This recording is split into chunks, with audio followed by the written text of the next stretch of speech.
Hey guys, I'm back here in my car. Had a couple interesting conversations and thoughts over the past few days, and I just wanted to chat those out. So I was talking with a friend who was talking about an OBGYN that she knew, and just like that OBGYN's misconceptions about um, fertility stuff. Like cycle timing, which is pretty like basic fertility related stuff.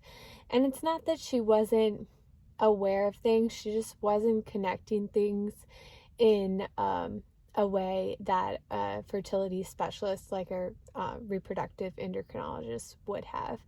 Um, and it kind of just got me thinking about something I've talked about before with like all medical specialties, is that they are very specialized, and just I think our professional lives in general in the US are pretty specialized. Um, I think that translates to a lot of other industries. It's you know um, like for example, I was a communications major in college, and it's like to do communications and public relations and a bunch of different things. It's like it's very specialized. Like you don't just do social media, you do like you would specialize in like a certain area. And I'm not an expert on any of that either, so maybe not the best analogy, but I think people listening may know what I mean. But when it comes to doctors, I think that's important to keep in mind. I think a lot of people, and like including myself, like I visit my primary care doctor, listen to their opinion, and probably go off what they say a lot of the time. But I think it's important for us to keep in mind that doctors are specialized, and even though the OBGYN is great, like they know about prenatal care, they know about delivering the baby, like all that stuff, like postpartum care, and even care as far as general wellness for women. Like they're certainly experts on that, and like you can ask them questions about that. But if you're interested in fertility type stuff, if it were me, it was me going to a fertility specialist, but I have pretty specialized diagnosis. I already have the diagnosis. It's easy to get a referral. But for somebody who doesn't have that, where for the time it's unexplained, and especially if it's unexplained,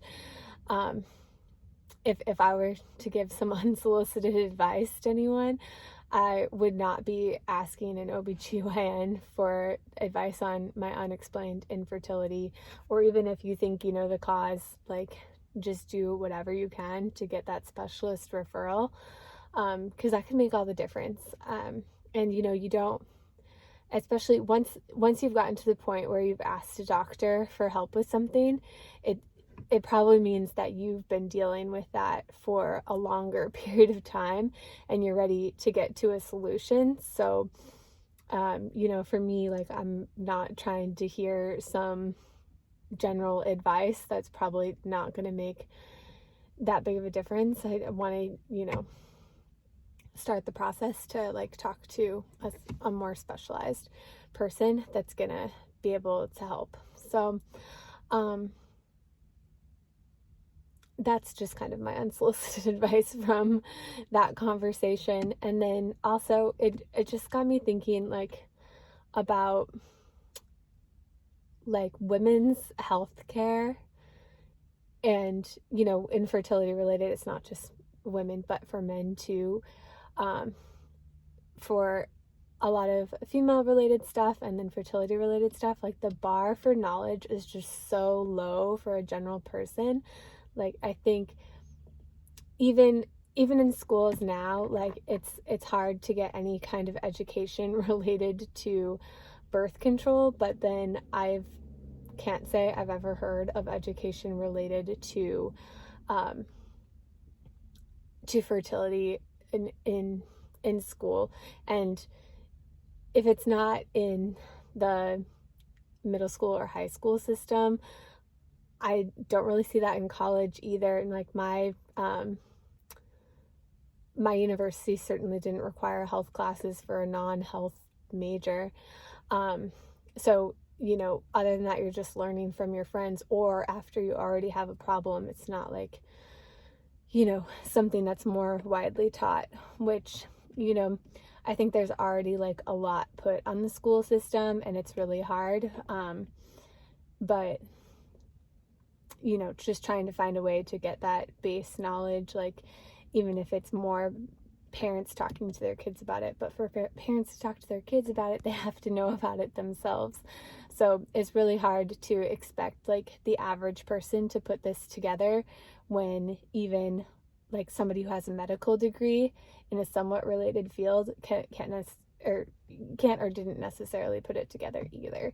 So I think like the biggest example I've seen of what I see as a failure in medical care is I've seen like videos about after an embryo transfer, and, you know, information out there. It's like the nurse telling you, you can't pee out your embryo, like, don't worry about that. It's like, well, if you knew like the basics of your body, you would know that you couldn't pee out the embryo, because that's like different hole, different organs, like it's totally separate, like there's nothing to worry about.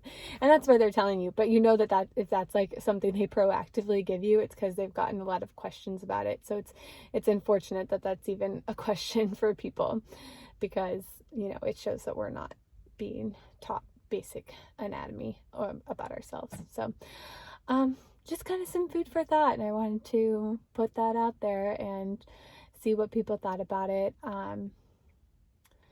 Please give me a comment if you have a comment about what this video is about. Like the video and subscribe to my channel. I'd appreciate it. Thank you so much for watching, and I'll see you guys again next week.